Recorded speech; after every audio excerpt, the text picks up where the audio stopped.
Sandro Botticelli. The name conjures a particular kind of Renaissance grace. Sinuous hair, lyrical line, mythic figures drifting through an Italian light that feels at once temporal and timeless. He stood at the crossroads of devotion and poetry, painting Madonnas with intimate tenderness and classical goddesses with an otherworldly coolness. Works like The Birth of Venus and Primavera gave old myths a new language. The Mystic Nativity and his altarpieces made theological drama quietly human.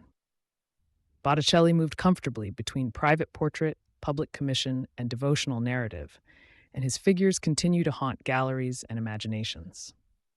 Today, we'll trace how a workshop apprentice became a defining voice of 15th century Florence, how patronage, politics, and personal conviction shaped his hand, and why artists, centuries later, from the Romantics to the pre-Raphaelites, kept returning to his line.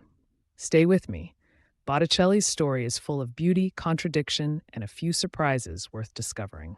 Before we dive in, don't forget to like and subscribe. Your support helps us keep creating more educational videos like this one. Sandro Botticelli was born Alessandro di Mariano Filippi in Florence around 1445, and his nickname, Botticelli, probably came from a family member. He trained in a city that was bursting with artistic ambition. Early in his career, he worked in the workshop of Fra Filippo Lippi, learning a delicate draftsmanship and the tender treatment of the human face that would become his hallmark. Florence's environment mattered. The Medici family, especially Lorenzo the Magnificent, cultivated poets, philosophers, and painters, encouraging artists to reach back to classical antiquity as well as Christian narrative. Botticelli absorbed both traditions. From early altarpieces and devotional panels like the Castello Annunciation to his family portraits and commissions for Medici palaces, you can see an artist learning to balance story, symbolism, and a kind of refined beauty. His earliest patrons gave him access to humanist texts and classical motifs, and his art began to fuse a lyrical line with narrative clarity. That fusion is the secret of his enduring appeal. Botticelli's mythological paintings are among his most famous and most discussed. The Birth of Venus, a pale goddess rising on a scallop shell, transformed pagan myth into a Christian-era icon for ideal beauty.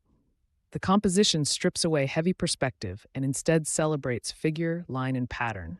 Venus's hair, the curling waves, the suspended wind figures, everything is about rhythm and poetic symmetry. Primavera, his vast allegory of spring, is even more enigmatic. A procession of gods, nymphs, and the three graces hand us symbols of love, fertility, and poetic order. Scholars have debated the identities, the patron's intentions, and whether Simonetta Vespucci appears among the figures. Botticelli's Pallas and the Centaur shows another side, a classical story used to convey civic or moral meaning, painted with cool restraint and precise contour. In Venus and Mars, he places love and war together in a domestic, almost intimate scene. Children at Play, and Asleep Mars, a subtle meditation on erotic power and playful vulnerability. These mythic works display Botticelli's love of classical sources, his humanist circle's interests, and his mastery of linear elegance. Away from mythology, Botticelli painted devotional images that are quietly powerful.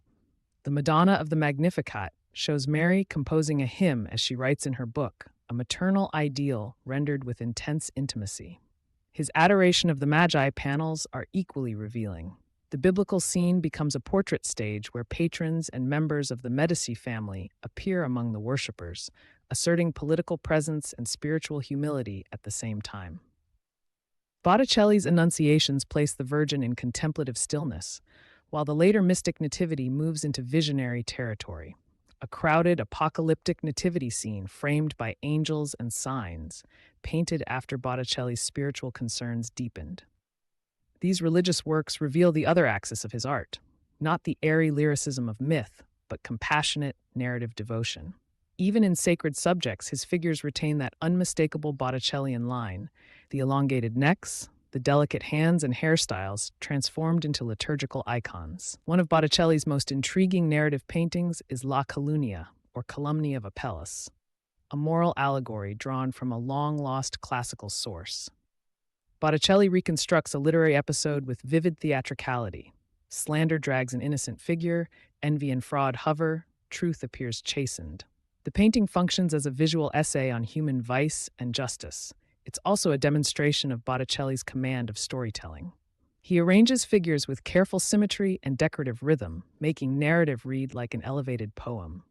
Details, expressions, gestures, costume are finely observed. The Calumny stands beside his mythological and devotional works as proof that Botticelli could turn narrative theory into dramatic pictorial form, combining rhetoric, classical learning, and visual emotion. Botticelli painted portraits that are a study in psychological reserve.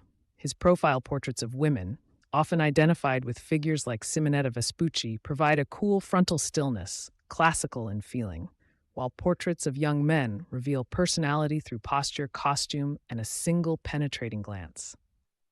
He worked largely in tempera on panel, a medium that rewards precise draughtsmanship and steady layering rather than painterly brushwork. His studio produced drawings, preparatory cartoons, and multiple versions. His line was almost calligraphic, a hallmark students and later admirers sought to emulate. Look at the way hair, eyes, and the folds of garments are delineated. Botticelli's hand treats line as a primary expressive tool. His workshop practice also meant collaborations and retouchings. Some works remain products of a master's touch combined with skilled assistance, which was common in Renaissance Florence. Later in life, Botticelli's world shifted. Florentine politics, the influence of the Dominican friar Girolamo Savonarola, and a growing religious austerity affected many artists. Botticelli's later works, including the intense Mystic Nativity, reflect a spiritual urgency and a preoccupation with apocalypse and salvation. Records suggest his workshop slowed, commissions dwindled, and his style, once celebrated for classical grace, fell out of fashion for a time. Yet his revival began in the 19th century, when poets and painters found in Botticelli a pre-Raphaelite ideal, purity of line, medieval sensibility mixed with classical form. His influence rippled through Romantic and Victorian circles, rekindling appreciation for his compositions and fragile beauties.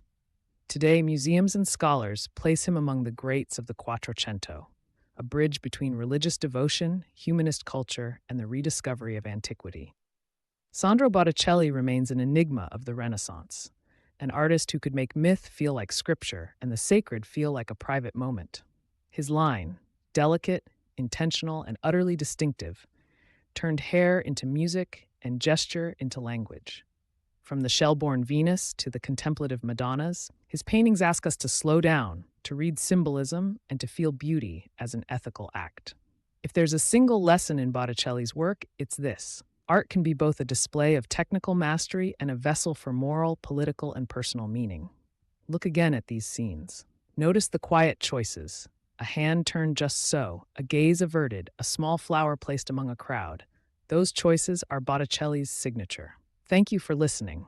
And if Botticelli surprised you today, revisit his paintings in books or at a gallery. They reward time and patient looking.